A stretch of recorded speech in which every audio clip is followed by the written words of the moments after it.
भारताकडून सर्वाधिक T20 world cup खेळणारा खेळाडू रोहित शर्मा आहे हे जवळपास सर्वांनाच माहिती आहे. पण क्रिकेटच्या इतिहासात असे 5 खेळाडू आहेत जे 2 देशाकडून T20 वर्ल्ड कप खेळले आहेत. नंबर 1 कोरी अँडरसन. कोरी अँडरसन न्यूझीलंडकडून 2014 आणि 2016चा T20 वर्ल्ड कप खेळला.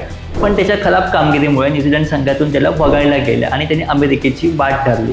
कोरी अँडरसनने 2024चा वर्ल्ड कप अमेरिकेकडून खेळला, मात्र तो त्याच्या कामगिरीने जास्त प्रभावित करू शकला नाही. नंबर 2 रॉलेफ वेंडरमार्क. रॉलेफ वेंडरमार्क 2009 आणि 2010चे T20 वर्ल्ड कप दक्षिण आफ्रिका संघाकडनं खेळला. हेच नाही तर तो 2009च्या T20 वर्ल्ड कपमध्ये दक्षिण आफ्रिकेकडून सर्वाधिक विकेट्स घेणारा खेळाडू देखील ठरला. मात्र 2015मध्ये त्याने दक्षिण आफ्रिका सोडून नेदरलँड संघासाठी खेळण्याचा निर्णय घेतला.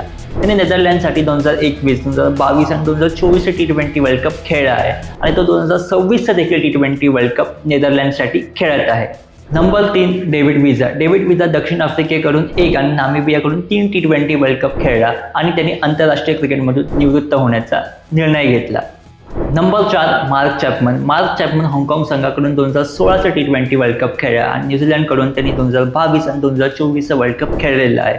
तसंच तो 2026च्या वर्ल्ड कपचा देखील भाग आहे. Number 5 Dirk Nannes. Dirk Nannes 2009चा T20 वर्ल्ड कप नेदरलँडकडून खेळला.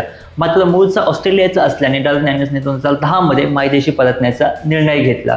डर्क नॅनस 2010चा T20 वर्ल्ड कप ऑस्ट्रेलिया संघाकडून खेळला आणि 2010च्या T20 वर्ल्ड कपमध्ये तो सर्वाधिक विकेट घेणारा खेळाडू ठरला.